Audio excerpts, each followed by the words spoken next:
You guys get to ask each other one question, and your answer has to be 10 seconds. Oh, wow. So, Matthew, you get to ask Tony. Tony, you get to ask Trevor. Trevor, you get to ask Matthew. Wait. Okay. The question is, can you answer something in 10 seconds? That's how I'm going to get asked. Matthew asks. I have to ask Tony something? Matthew asks Tony something about fans. I mean, about fans? I'm going to try to limit it here. Don't go crazy. All right, I got something. Let's not go down the marriage path again.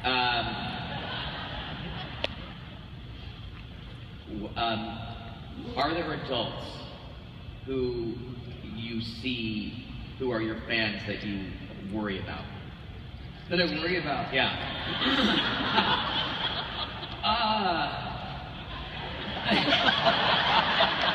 Yeah, a little bit. I mean, I don't know so much in the personal sense. Maybe some that are a little too stuck in skateboarding as a grown adult, and maybe should be doing something a little more productive. Note to self.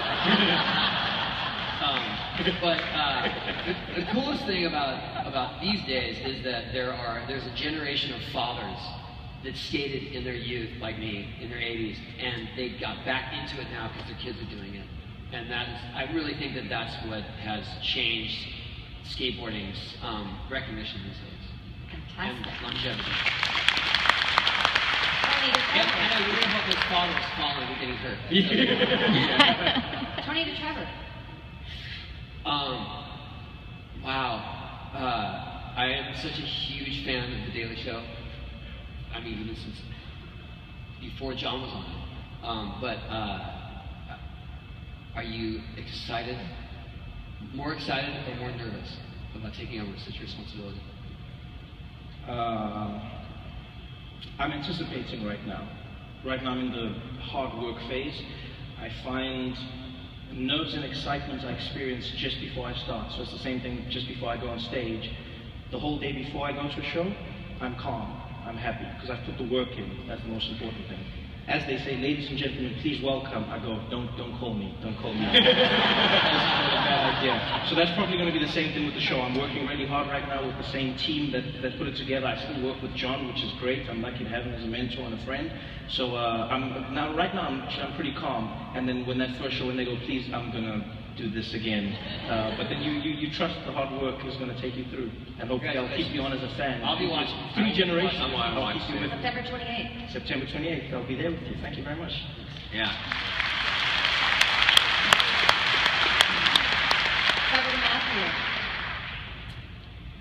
About the fans, fan world.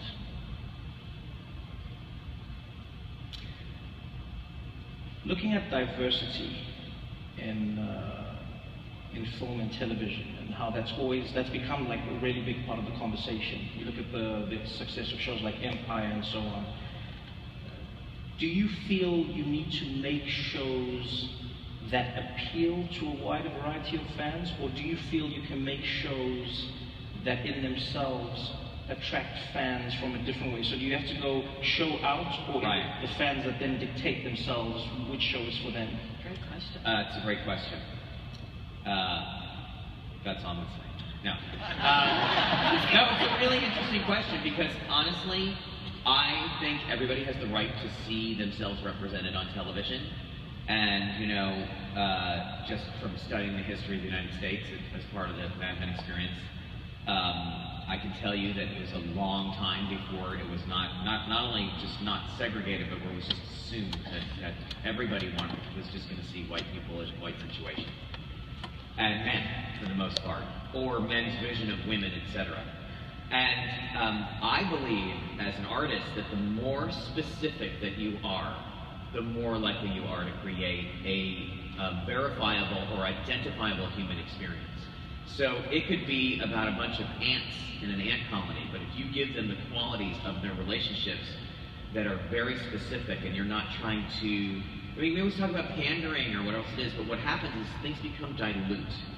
And the idea that I can write female characters and that women can write male characters and that you don't just have to write the thing that you know, I mean, and that's called an imagination, which is really kind of underestimated in our culture. You know, that Jules Verne there's no rocket ships, and the guy, they basically made everything he invented, so how does he do that?